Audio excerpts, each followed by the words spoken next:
Human trafficking is happening every day in our city, and it looks a little different than what you may think. For a lot of young people, they can be living what seems to be normal lives while under the trap of a trafficking ring. WMAR2 News' Eddie Kadam sat in with some teens tonight as they talked about this important issue. Baltimore City is a hub for human trafficking because its location. Tonight, a group of young people educated their peers on the signs of human trafficking and how to stop it so that their friends don't become victims. And they will get you to trust them because you're weak. You may say, I hate my parents, I want to die, I want to kill myself. I was a runaway and I was vulnerable. So they offered a place to stay, food, nice clothes, and then when you want to leave, you're not going to be able to leave. Lisa Moloch founded Let's Thrive Baltimore to guide young people to lead in their communities. The traffickers, they work together, they build a team, and they look for a specific person to see who's posting what on social media.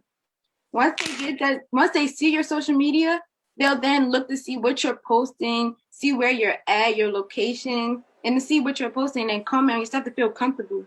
If you're feeling comfortable with them and going with them, they're going to try and meet up with you and try to take you places, even out of the country and out of the state. Councilman Christopher Burnett is the co-chair of the Baltimore City Human Trafficking Collaborative. He invited these young people on to share what they've learned about human trafficking. We train city employees on how to identify it.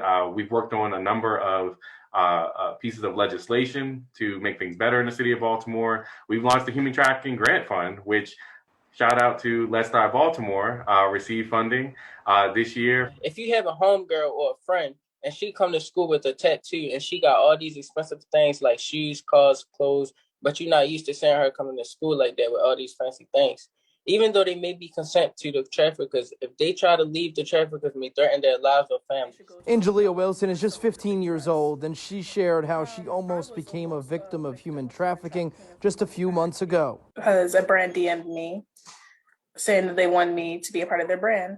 And I was really, really, really excited because I wanted to be a part of that brand.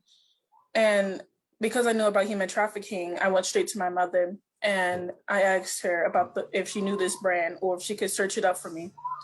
And when she searched it up, she told me it wasn't a real brand. Let's Thrive Baltimore and the city have a list of resources for people who are going through human trafficking or are recovering.